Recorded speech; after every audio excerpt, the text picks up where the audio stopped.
something, don't touch it. Dad, what's wrong with the telly?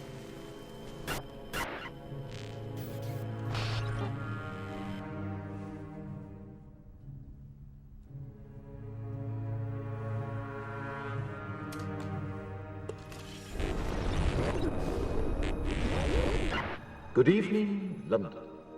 Allow me first to apologize for That's this. the emergency channel. I do, like many of you, appreciate the comforts of the everyday routine, the security of the familiar, the tranquility of repetition. Bloody hell. I enjoy them as much as any bloke.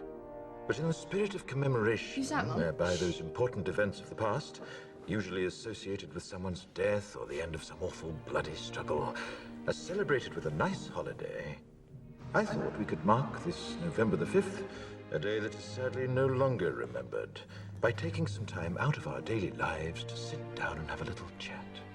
There are, of course, those who do not want us to speak. Let me think, just let me I think. suspect even now, orders are being shouted into telephones, and men with guns will soon be on their way. It's Chancellor Sutler.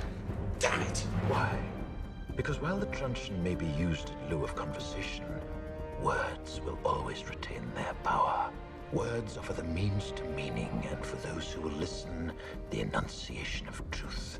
And the truth is, there is something terribly wrong with this country, isn't there? You designed it, sir. You wanted it foolproof. You told me every television in London. Cruelty and injustice, intolerance and oppression. And where once you had the freedom to object, to think and speak as you saw fit, you now have censors and systems of surveillance coercing your conformity and Cameras. soliciting your submission. We need cameras. How did this happen? Who's to blame? Well, certainly there are those who are more responsible than others, and they will be held accountable. But again, truth be told, if you're looking for the guilty, you need only look into a mirror. I know why you did it. I know you were afraid. Who wouldn't be? War, terror, disease. There were a myriad of problems which conspired to corrupt your reason and rob you of your common sense. Fear got the best of you, and in your panic you turned to the now High Chancellor Adam Sutler. He promised you order, he promised you peace, and all he demanded in return was your silent, obedient consent. Inspector, you're almost through. Last night, I sought to end that silence. Last night, I destroyed the Old Bailey to remind this country of what it has forgotten.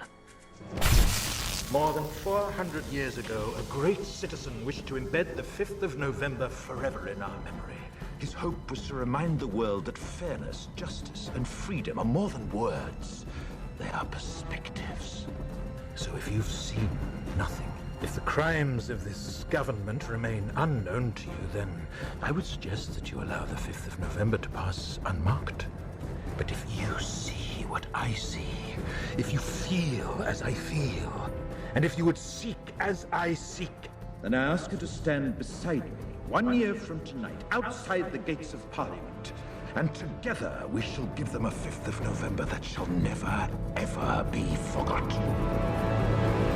Is that within the existing paradigm, the change is not dramatic enough, not radical enough. So you can well understand public disturbances and public dissatisfaction when there are not genuine changes and genuine alternatives being offered. I say when there is a genuine alternative, a genuine option, then vote for that.